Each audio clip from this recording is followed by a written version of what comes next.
Hello guys, welcome back to Shri Vaishnavi properties. నేను మీ ఉజ్వల్ అండి. ఫ్రెండ్స్, నేను ఇప్పుడు మన బెంజ్ సర్కిల్, ఎన్టీఆర్ సర్కిల్ ఏరియాలో ఉన్నాను. మన బందర్ రోడ్కి వాకబుల్ డిస్టెన్స్లో ఉన్నానండి. ఇప్పుడు ఈ వీడియోలో మనకి లగ్జరియస్ 3 BHK ఫ్లాట్స్ అయితే సేల్కి వచ్చినాయి. ఇవి వచ్చేపాటికి నార్త్ ఫేసింగ్ ఫ్లాట్స్ అండి. ఈస్ట్ టు నార్త్ ఫేసింగ్లో ఉన్నాయి ఫ్లాట్స్. దీంట్లో అయితే నార్త్ ఫేసింగ్ ఫ్లాట్స్ అవైలబుల్గా ఉన్నాయి. ఫస్ట్, సెకండ్, ఫోర్త్ ఫ్లోర్స్లో మాత్రమే అవైలబుల్గా ఉన్నాయండి. మిగతా ఈస్ట్ అయితే మొత్తం సోల్డ్ అవుట్. నార్త్లో కూడా 2 అయిపోయినాయి. ఈ 3 ఫ్లాట్స్ అయితే అవైలబుల్గా ఉన్నాయి.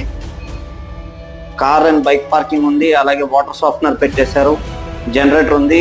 చివరికి గేట్స్ కూడా రిమోట్ కంట్రోల్ గేట్స్ ఇస్తున్నారు. ఈ ఫ్లాట్ మొత్తం వచ్చేప్పటికి 2297 SFT వస్తుందండి. ప్లింత్ ఏరియా అయితే 1750 SFT వస్తుంది. యూడిఎస్ వచ్చేప్పటికి 68 గజాలు వస్తుంది. ప్రైస్ అయితే 1,60,000 చెప్తున్నారు. ప్రైస్ నెగోషియేషన్ ఉంటుంది. మరిన్ని వివరాల కోసం నాకు కాల్ చేయండి ఫ్రెండ్స్. Thank you very